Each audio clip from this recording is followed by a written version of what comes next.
இப்போ வந்துட்டு name work பண்ணலாம். ஸோ இதுக்கு வந்து எப்பவும் போல் த்ரெட் கண்டிஷனர் யூஸ் பண்ணிக்கோங்க. 24 நீடில் யூஸ் பண்ணிக்கோங்க. த்ரெட் பார்த்தீங்க அப்படின்னா சிங்கிள் த்ரெட்டாக போட்டிருக்கணும். இன்றைக்கி நேம் கேட்டது பார்த்தீங்க அப்படின்னா இவங்க வந்துட்டு நிறைய கஸ்டமைசேஷன் கேட்டிருக்காங்க இந்த ஷர்ட்டில். ஸோ ஒரு கஸ்டமருக்கு நான் எப்படி ஒர்க் பண்ணுறேன் அப்படிங்கிறது தான் உங்களுக்கு ஃபுல் வீடியோவாக காட்டியிருக்கேன். சரிங்களா? இதில் வந்துட்டு அடுத்து நேம் ஒர்க் பண்ணுறது. அவங்க கொடுத்த நேமை ஒரு டைமுக்கு 2 டைம் பார்த்து அழகாக ரைட் பண்ணி வச்சுக்கோங்க. அதுக்கப்புறமா ஷர்ட்டில் வந்து ஒர்க் பண்ணுங்கள்.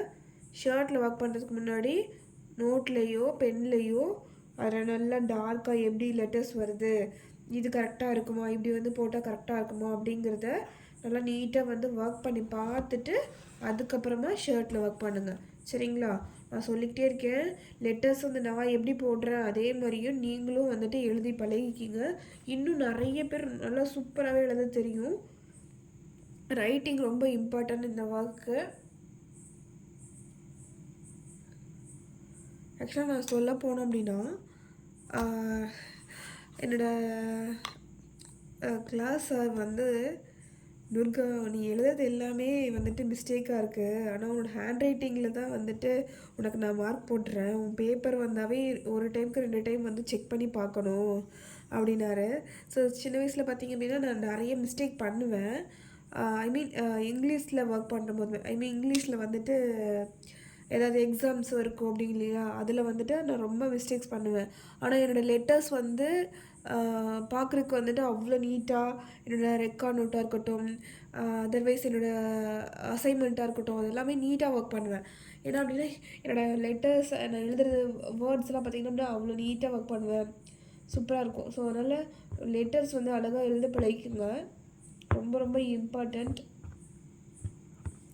சொல்ல போனோம் அப்படின்னா இங்கிலீஷில் நான் அதிகமாக பாஸ் ஆனதுக்கு காரணமே வந்துட்டு மேபி என்னோடய ரைட்டிங்னு தான் நினைக்கிறேன். எல்லாருக்குமே இது ஈஸியாக வந்துடாது.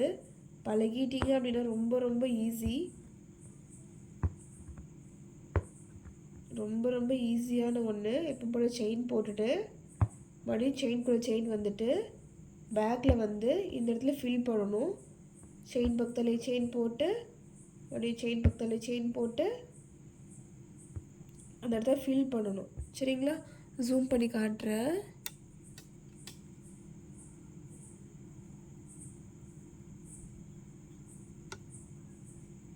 இப்போ தெரியுதுங்களா?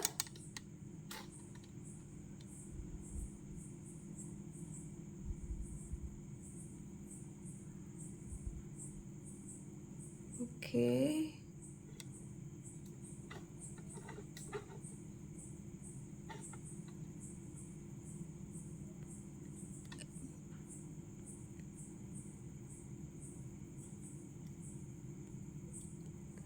இப்போ காட்டுறேன் பாருங்கள், ஜூம் பண்ணியிருக்கேன். செயின் பக்கத்தில் செயின், செயின் பக்கத்தில் செயின். எனக்கு இந்த இடத்துக்கு டார்க்காக வேணும் அப்படிங்கிறதுக்காக இந்த ஒர்க் பண்ணுறேன். இப்போது செயினுக்குள்ளே செயின் கொண்டு வரேன். அப்போ தான் எனக்கு திக்காக நேம் வரும்.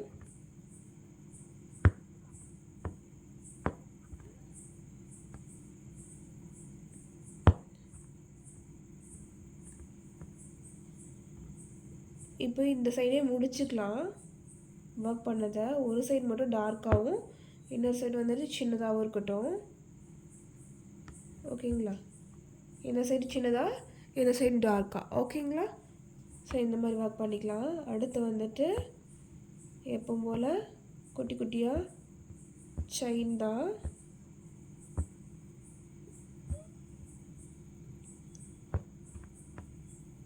எப்பவும் போல் செயினையே போட்டிருக்கேன்.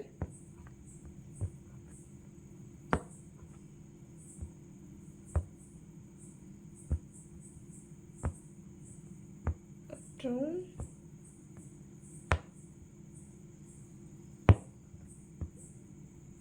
இந்த இடத்துக்கு வரும்போது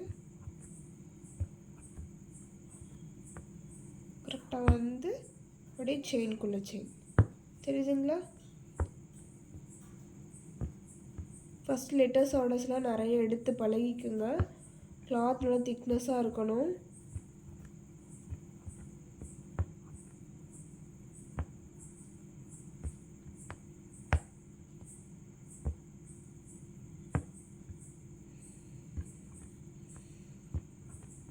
மறுபடியும் திருப்ப இங்கே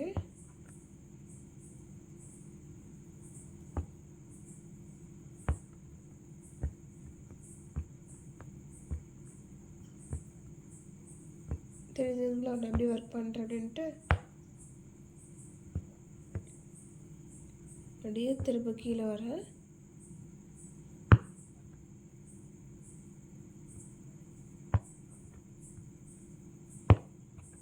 கடைசியாக டீ வந்து போட்டுக்கலாம், பிரச்சனை கிடையாது.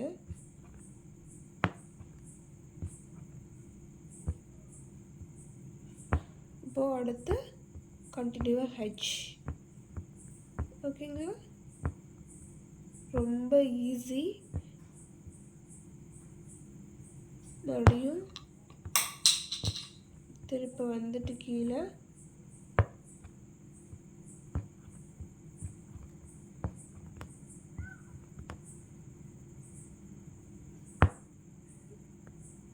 மறுபடியும் இங்கே.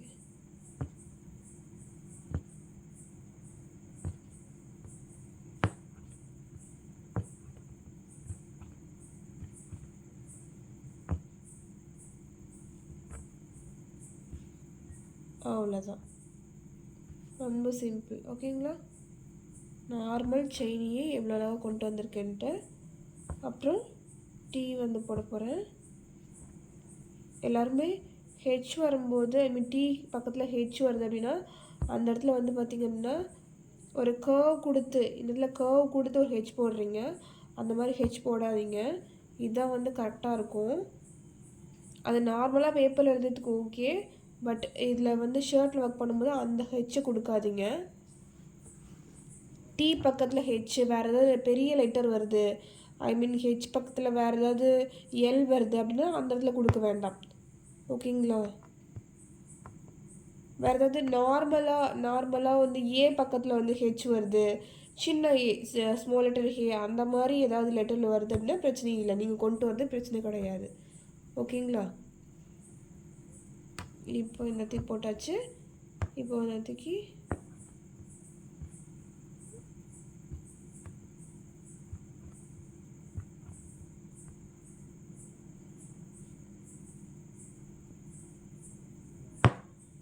சென்டருக்குள்ளேயே கொண்டு வந்து எண்ணாட். ஓகேங்களா, அப்படியே பிடிச்சி இழுத்துடணும்.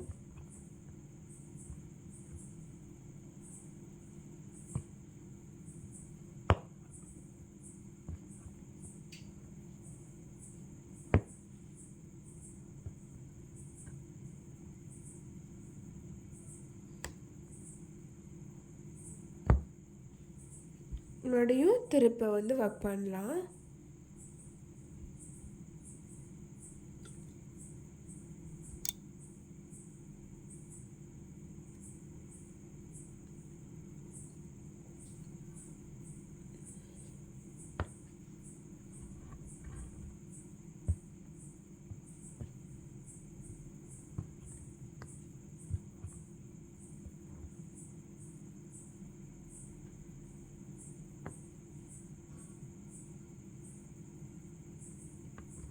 அவ்வளோதான், எண்ணெய் போட்டாச்சு. இப்போ தூக்கிட்டு இருக்க த்ரெட்லாம் அடியை நீடில் விட்டு நீட்டாக எடுத்துக்குங்க, மிஸ்டேக் வரக்கூடாது.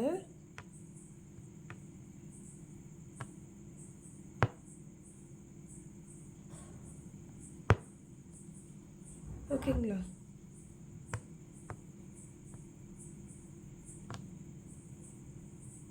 மறுபடியும் திருப்பைங்க. ஓகேங்களா, இதே மாதிரியே ஃபுல்லாக வந்து கம்ப்ளீட் பண்ணிக்கலாம். அடுத்தது வந்து ஜி, மறுபடியும் இங்கே கொண்டு போயிட்டு ஒரு க்ராஸ் லைன் கொண்டு வரதுக்காக நான் கொண்டு வந்திருக்கேன். தெரியுதுங்களா,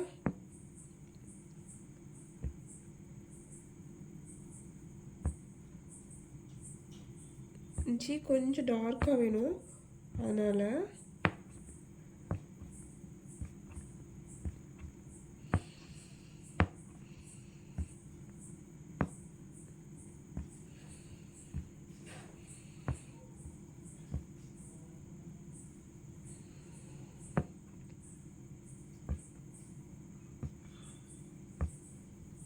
கொஞ்சம் க்ராஸாக போய் அப்புறம் கீழே.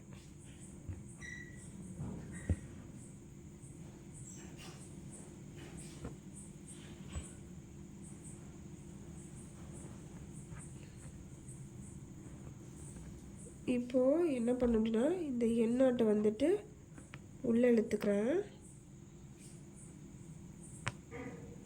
ஏன் வெண்ணாட் வெளியே பெருசு பெருசாக போட்டு உங்களுக்கு உள்ளே இழுக்கிறத சொல்லி கொடுக்குறேன் அப்படின்னா, பிகினராக இருக்கும்போது ரொம்ப குட்டி குட்டி எண்ணாட் கண்டிப்பாக போட மாட்டீங்க. அப்போ என்ன பண்ணணும் அப்படின்னா இதை வந்துட்டு அடி இழுத்துக்கிற மாதிரி தான் நீங்கள் வந்து ஒர்க் பண்ணி ஆகணும். ஓகேங்களா? ஒர்க் பண்ணியாச்சு. ஸோ இது வந்துட்டு செயினோட இதில் குட்டியாக வந்துட்டு ஸ்டிச் போட்டே வரேன். இப்போ அந்த இடத்துல வரும்போது செயினுக்குள்ளே செயின் போட்டு வந்தேன். இப்போ செயினுக்குள்ளே இந்த வந்து ஃபஸ்ட்டு 3 லைன் வந்து பார்த்திங்கன்னா செயினுக்குள்ளே செயின் போட்டிருக்கேன். இந்த இடத்துக்குள்ளே வந்துட்டு கிளாத் மேலே செயினுக்கு பக்கத்தில் வந்து செயின் போடுறேன். இப்போ செயினுக்குள்ளே செயின். ஓகேங்களா? இப்போ பேக் வந்து திருப்ப செயினுக்கு பக்கத்தில் ஒரு செயின்.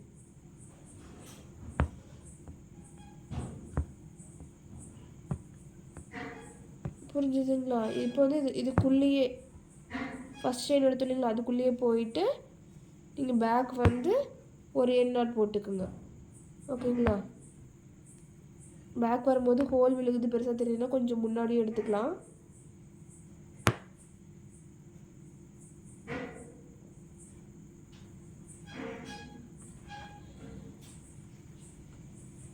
ஓகேங்களா?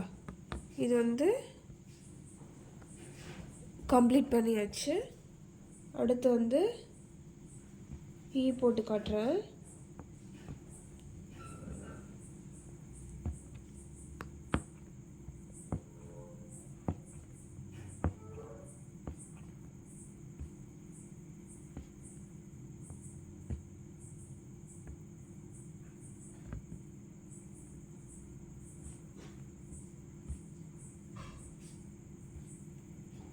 அவ்வளோதான்.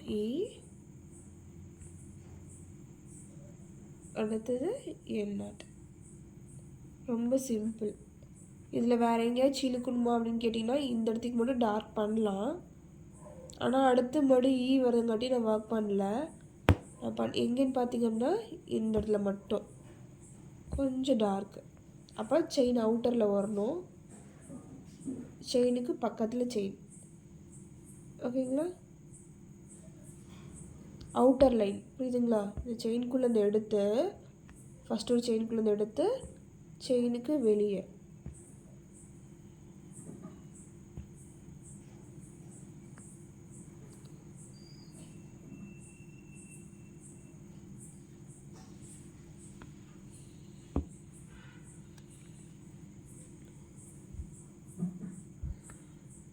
சுச்சோ என் தலை தான் தெரியுது நினைக்கிறேன்.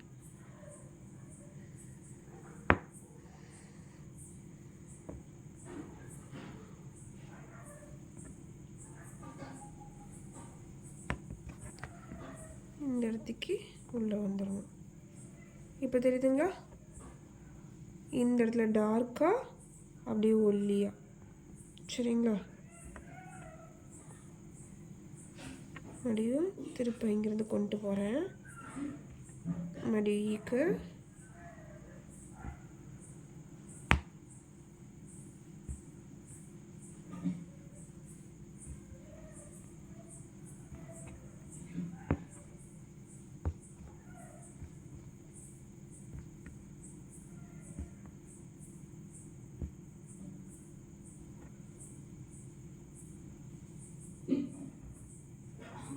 பேக்கில் வந்து இதில் பிடிச்சி ஏனாட் போட்டுருங்க.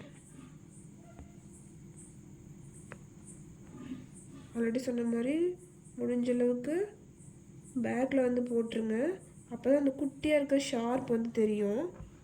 இப்போ என்ன பண்ணோம்னா இந்த ஃபஸ்ட் செயின் இருக்கு இல்லைங்களா, அதோட சென்டருக்குள்ளே வந்து அவுட்டரில் செயின் போடணும்.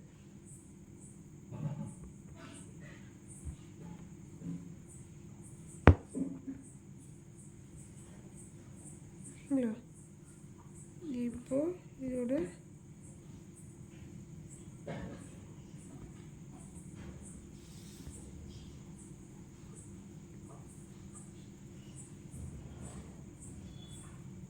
இப்போ இங்கே எண்ணாட்டு இதுவே தான் ரிப்பீட் பண்ணணும். ஓகேங்களா? இப்போ டீ ஆல்ரெடி போட்டுருணும். அவங்களோட நேம்க்கு அதே மெத்தடில் டீ உங்களுக்கு ஏற்ற மாதிரி சேஞ்ச் பண்ணிக்கலாம். ஸோ இப்போ பார்த்தீங்கன்னா ஹெச்க்கு கரெக்டாக கொண்டு வந்துட்டு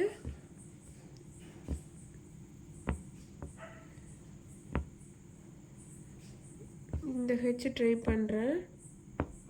நிறைய பேர் இந்த ஹெச் வந்து போட்டிருந்தீங்க.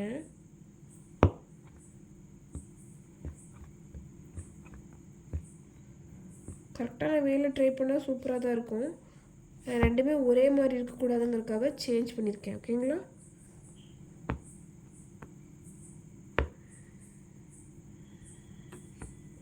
நூல் பிரியுது.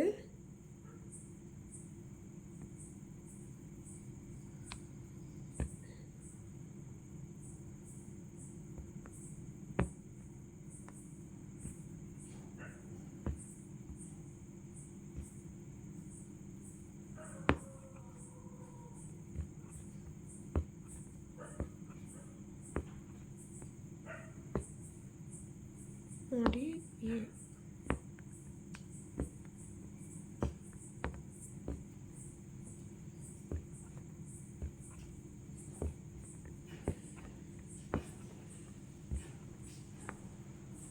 மறுபடியும் செயின்குள்ளே செயின்.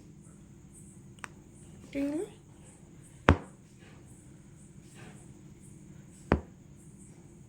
செயின்குள்ளே செயின் வந்துட்டு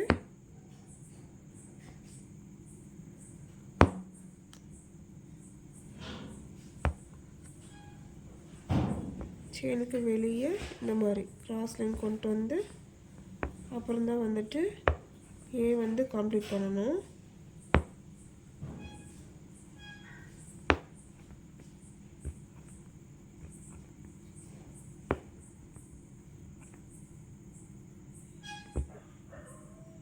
ஓகேங்களா?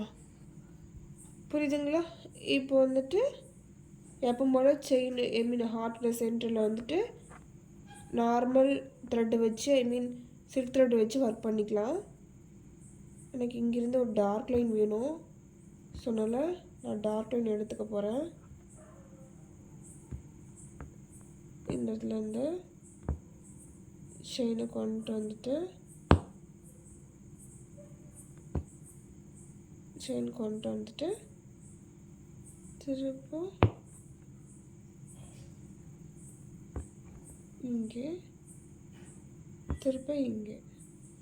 ஓகேங்க? இப்போது இதோட சென்டரில் வந்து எண்ணாட். புரிஞ்சுதுங்களா? அடுத்து பார்த்திங்கன்னா ஹார்ட்டு எப்பவும் போல் செயின் தான். சரிங்களா? இந்த மாதிரி நேம் ஒர்க்லாம் பார்த்திங்கன்னா ஒரு 20 மினிட்ஸில் முடிச்சிடலாம். ஃபுல்லாக நேம் எவ்வளோ பெரிய நேம் கொடுத்தாங்களோ 1/2 hour 20 மினிட்ஸில் நீங்கள் போட பழகிட்டிங்கன்னா ஈஸியாக போயிடும்.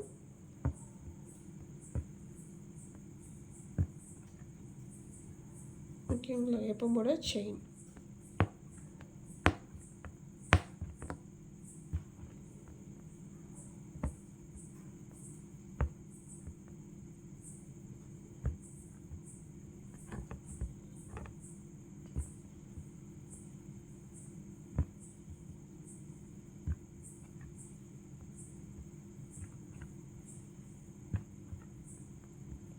ஓகேங்களா? இதே மாதிரியே ஃபுல்லாக கம்ப்ளீட் பண்ணுங்கள்.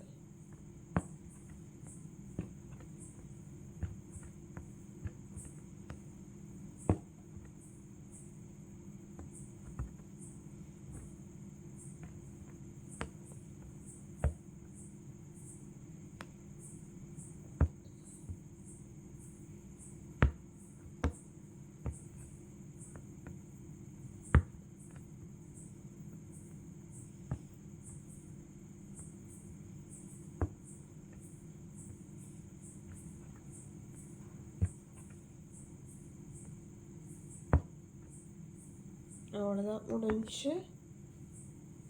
ஸோ இந்த இடத்துல இந்த மாதிரி செயின் போடும்போது கேப் எல்லாம் வந்துட்டு ஃபுல்லாக ஃபில் பண்ணி போடுங்க.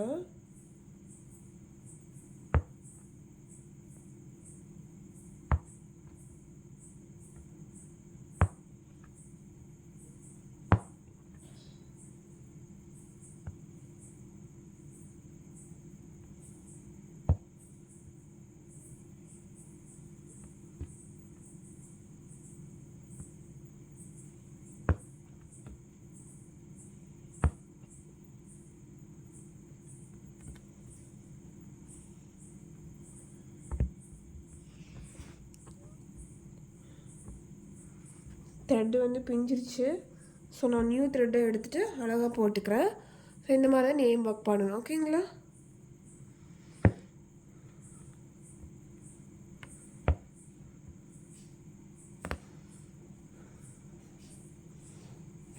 அவ்வளோதான். இது வந்துட்டு ஃபுல்லாக கம்ப்ளீட் ஆகிடுச்சு. பார்க்க ரொம்ப அழகாக இருக்குது. ஸோ இதே மாதிரி நீங்களும் ட்ரை பண்ணுங்கள். இடத்துக்கு ஏற்ற மாதிரி செயினை வந்து சேஞ்ச் பண்ணிக்கிறது ரொம்ப ரொம்ப இம்பார்ட்டண்ட். அவ்வளோதான் ஒர்க் பண்ணுது. ரொம்ப அழகாக இருக்குது டிசைனு. ஸோ நீங்களும் இதே மாதிரி ஒர்க் பண்ணி பாருங்கள். ஷர்ட்டில் கஸ்டமருக்கு ரொம்ப பிடிச்சிருந்துச்சு. ஸோ அவங்களும் ஓகே சொல்லிட்டாங்க. இப்போ நான் ஃப்ரேம்லேருந்து கழட்டிக்கலாம். ஃப்ரேமில் கழட்டுறதுக்கு முன்னாடி கஸ்டமர்கிட்ட காட்டிக்கணும். காட்டிட்டு அவங்க ஓகே சொன்னால் மட்டும் தான் ஃப்ரேம்லேருந்து கழட்டணும். ஏதாவது மிஸ்டேக்ஸ் இருக்குது அப்படின்னா அதை சேஞ்ச் பண்ணிக்கலாம். ஃபஸ்ட்டு பார்த்திங்க அப்படின்னா கஸ்டமர்கிட்ட காட்டுறதுக்கு முன்னாடி அந்த கேர்ளோட ஹார்ட்டில் வந்துட்டு நான் ஒர்க் பண்ணவே இல்லை. ஸோ அதுக்கப்புறமா அவங்ககிட்ட காட்டினேன். இந்த இடத்துல ஹார்ட் வேணும்னு கேட்டிருந்தாங்க. திருப்பி அதுக்கு ஹார்ட் ஒர்க் பண்ணியிருந்தேன். ஆனால் ஹார்ட் வந்து ஃபஸ்ட்டு இருந்தது, நான் மிஸ்டேக் பண்ணிட்டேன். ஸோ அந்த மிஸ்டேக் வந்து நான் கரெக்ஷன் பண்ணிக்கிட்டு அவங்க சொன்ன மாதிரி ஒர்க் பண்ணியாச்சு. அவங்க சொன்ன நேமும் அழகாக வந்து எழுதி கொடுத்தாச்சு. ஸோ இந்த டிசைன் எப்படி இருக்குது அப்படிங்கிறதையும் எனக்கு வந்துட்டு ஒரு கிளாஸில் வந்துட்டு சொல்லிவிடுங்க. தேங்க்யூ.